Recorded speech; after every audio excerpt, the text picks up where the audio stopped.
दिल्ली के जंतर मंतर पर 8 अगस्त को हिंदी संगठनों द्वारा किए जा रहे महापंचायत को लेकर हिंदू आर्मी चीफ सुशील तिवारी ने लखनऊ स्थित कार्यालय में प्रेस कॉन्फ्रेंस की।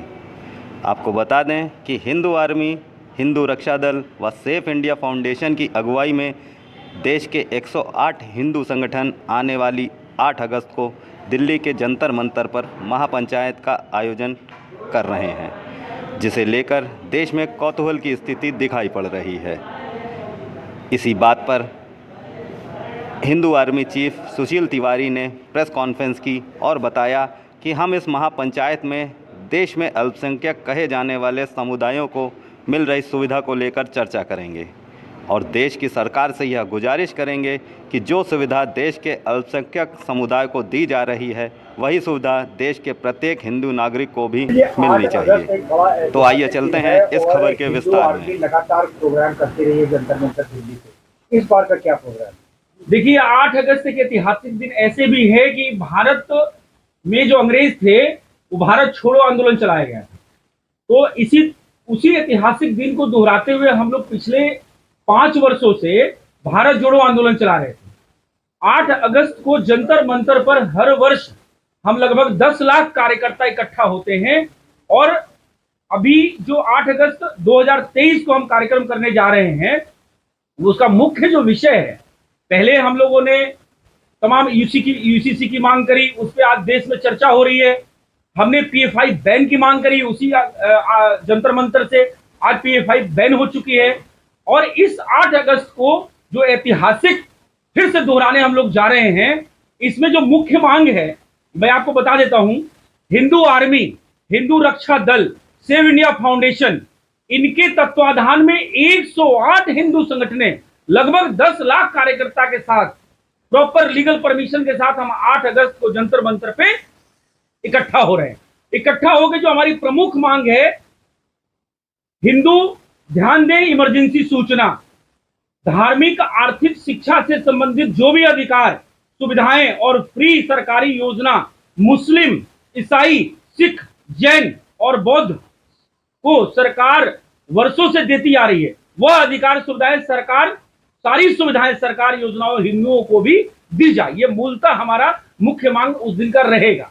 हमारे पहले के तमाम मांग, चाहे जनसंख्या नियंत्रण हो, यूसीसी हो, एक समान शिक्षा हो, वो चल रहे हैं। लेकिन इस बार जो 8 अगस्त को करने जा रहे हैं, ये मांग है कि जो भी अन्य मजहब, पंथ, संप्रदाय को सुविधा दी जा रही है, वो हमारे हिंदुओं को भी मिलनी चाहिए। हमें उससे उपेक्षित नहीं करना चाहिए। सरकार को अधिकार देता है, उसी अनुच्छेद 25 और 31 के प्रदत्त अधिकार हिंदुओं को भी दिए जाए।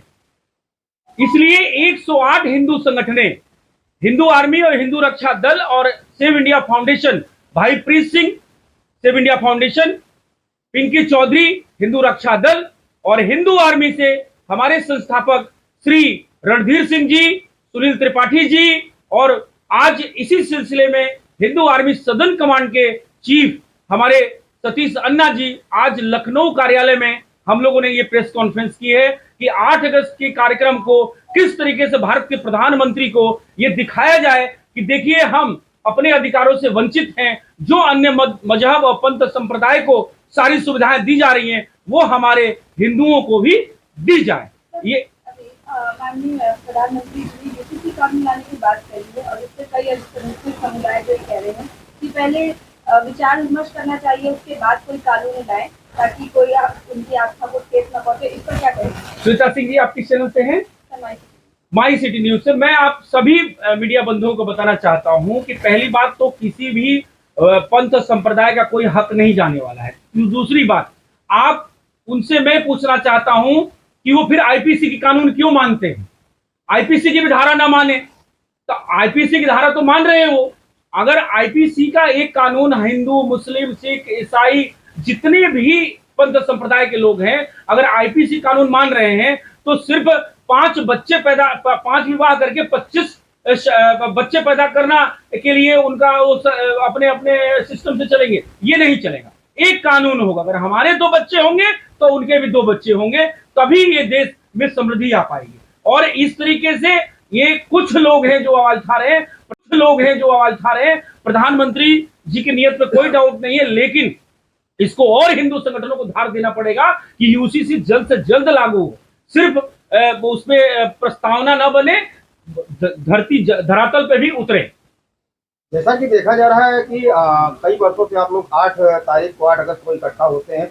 बड़ा ही पॉपुलर दिन रहा है जी। अंग्रेजों के समय से 8 अगस्त बहुत पॉपुलर रहा है जी। हम ये जानना चाहते हैं, जिस तरीके से पिछले बार आप लोगों के साथ घटनाएं घटी, आप जेल गए, तिहाड़ तक जाना पड़ा, क्या उस घटना की पुनरावृत्ति तो नहीं होगी? देखिए, पिछली घटना में जो है असदुद्दीन ओवैसी, वक्फ बोर्ड और इनके मुस्लिम लीग के जो कल नारे लगा रहे थे कि रामायण जलाए जाएंगे, हिंदुओं को मंदिरों पे टांग दिया जाएगा, उनको, वो जो हजारों मुस्लिम लीग के कार्यकर्ताओं को, उनको आज बंद करना चाहिए। जबकि हम लोगों ने जंतर मंतर पे कोई भी ऐसा अभद्रता नहीं करी थी, चाहे वो ओवैसी जी ने या जितने भी मुस्लिम संगठनों ने मिलके और हम लोगों को जेल भिजवाया था, चाहे अश्विनी उपाध्याय हो, भाईप्रीत सिंह हो या हिंदू आर्मी के कार्यकर्ता हो, मैं खुद भी कई महीने जेल में रहा। तो कहने का मतलब है कि इस बार हम प्रॉपर परमिशन लेकर और ऑर्गेनाइज तरीके से वहां कार्यक्रम करेंगे और कोई भी इस तरीके से संवैधानिक भाषा का प्रयोग हो, इस बात को सुनिश्चित हम लोगों ने पहले से किया हुआ है। एक क्वेश्चन सतीश जी से है हमारा। सतीश जी चूंकि दक्षिण भारत से आते हैं, दक्षिण भारत में हिंदुओं की क्या स्थिति है, उस पर थोड़ी सी चर्चा हो जाएगा। हिंदुओं की स्थिति अच्छी है और मजबूत है और हम प्रबलता के साथ, क्योंकि वहाँ पे हिंदू आर्मी काम कर रही है और हम समृद्ध भी हैं। नहीं, मैं ओवरऑल सोसाइटी की बात बोल रहा हूँ। मुझे आपका प्रश्न से ये लगा कि आप इंटायर सोसाइटी के बारे में पूछ रहे हैं जी। तो बतौर सनातन वैदिक धर्मी मैं बोलना पसंद करूँगा। तो सनातनी समाज है दक्षिण भारत का, वो बहुत मजबूत और अच्छे पोजीशन पर है। इस पे सेंध लगाने के लिए कई तरह का कन्वर्शन माफिया वगैरह जो है और जो जिहादी तत्व हैं, जो उनका अपना जो एजेंडा है वो चला रहे हैं। पर अभी जो है वर्तमान में हम मजबूत हैं। और हिंदू आर्मी के बारे में मैं ये कहूँगा कि आप लोगों को जान के बहुत अच्छा होगा कि आज पहली बार हम चारों जो हैं एक साथ, जो 2019 में संगठन शुरू की गई हिंदू आर्मी, आज फिजिकली हम लोग जो है पहली बार हम लखनऊ आए हैं। तो चारों आज हम लोग एक साथ बैठे हैं, जिन लोगों ने शुरू की इसको। और बहुत मजबूती से जो है हम लोगों को हिंदी भाषी प्रदेशों में जो है हमें कार्यकर्ताओं का जुड़ाव हुआ है। और दक्षिण में जो है इसका अब विस्तार जो है हम लोग कर्नाटक के अलावा तमिलनाडु और आंध्र प्रदेश, तेलंगाना की तरफ अब हम लोग देखेंगे। अभी तक हम लोग जो है तमिलनाडु, आंध्र प्रदेश और तेलंगाना की तरफ नहीं देखे थे। कर्नाटक में जो है मूलतः ये, इसमें हमारी स्ट्रेंथ जो है ये बेंगलोर शहर के अंदर। जिस तरीके से देखा जाता है कि असदुद्दीन ओवैसी बोलते हैं हिंदुओं पर, हाँ, और उनके खिलाफ कोई कार्रवाई नहीं होती है, लेकिन उसी तरफ देखा जाए कि हिंदू अगर एक भी शब्द बोल दे तो कहीं ना कहीं हेट स्पीच का मामला हो जाता है। देखिए, दो कारण है। सबसे पहला कारण है कि सरकार डरती है उन लोगों को हाथ लगाने से, क्या अराजकता हो जाएगा। उनके सैकड़ों और हजारों की भीड़ सड़कों पे उतर आएगी। क्या वजह है कि देश के भीतर एक ऐसा शासक बैठा है जो सबकी बात, भलाई की बात करता है और फिर भी इस तरह से डर बना हुआ है, जो वैसी जैसा व्यक्ति बोलता है कि अगर कब तक रहेंगे योगी और कब तक रहेंगे मोदी, हाँ, कौन बचाएगा? हम लोग हैं। क्या लग रहा है आपको कि हिंदू समाज बहुत व्यापक समाज है? हम हजारों वर्षों से थे, हैं और आगे भी रहेंगे। नायकों की कोई कमी नहीं है। अगर असदुद्दीन ओवैसी ये कह रहे हैं कि मोदी और योगी के बाद कौन बचाएगा, किस घर से कितने योगी निकल के आएंगे, ये उनको समझ नहीं है अभी। सतीश जी, अगर इस महापंचायत की बात करें तो क्या इस बार भी बहुत हंगामेदार महापंचायत होने वाली है? देखिए, एक बात हम बता रहे हैं, हमारे डिमांड हंगामेदार होते हैं। सड़कों पर हंगामा करना हमारा उद्देश्य नहीं होता है। पिछले बार कुछ फ्रिंज एलिमेंट्स बोलिए या नहीं तो कुछ अराजक तत्व जो है वहाँ पे आ गए थे, और जिस तरह की जो है उन लोग जुबान उनका फिसला और जिस वो रिकॉर्ड हुआ इमीडिएटली, और रिकॉर्ड होते था तो वायरल होता है। तो ऐसा कहीं ना कहीं लगने लगता है कि एक बड़ा स्क्रिप्टेड टाइप का इंसिडेंट था, जिसके तहत हमारे मजबूत प्रबल जो लोग थे संगठन के लिए जो लड़ रहे थे, हिंदू समाज के लिए आगे आगे काम कर रहे हैं। सुशील तिवारी हैं, रिंकी चौधरी हैं, भाई प्रीत सिंह है, सब जो हमारे जो लड़के लोग हैं इन सबको अरेस्ट कर लिया गया। तो क्यों ना समझा जाए कि एक ऐसी इंसिडेंट वहाँ क्रिएट की गई कि जहाँ ये सारे लोग अंदर हो जाए। और इससे क्या हुआ जानते हैं, प्रत्येक संगठन 5-6 महीने के लिए डिस्टर्ब हो गया, कोई अपना ढंग का काम नहीं कर पा रहा था। तो हम लोग ध्यान रखेंगे कि ऐसा कुछ ना हो।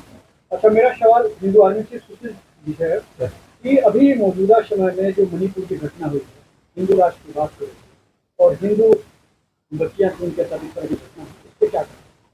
देखिए, वहाँ बहुत बड़ा षड्यंत्र कांग्रेस का है, ईसाईकरण करना, और वहाँ पे जिस तरीके से अफीम की खेती और तमाम चीज़ों पे उसको षड्यंत्रकारी जो चल रहा है, मैं चाहूँगा कि इस विषय पे हमारे हिंदू आर्मी के फाउंडर श्री सुनील त्रिपाठी जी बहुत बेहतरीन आपको इसमें जवाब देंगे। ये सुनिए कि मणिपुर का घटना हो, बंगाल का हो या उत्तर प्रदेश का हो, कहीं का हो, तो घटना जो है बहुत ही दुखद है और निंदनीय। हाँ, मणिपुर में हुआ। समस्या राजनीति की दृष्टि से अगर देखेंगे तो कांग्रेस वालों को मणिपुर दिखता है, बीजेपी वालों को बंगाल दिखता है, हमको मणिपुर भी दिखता है, बंगाल भी दिखता है।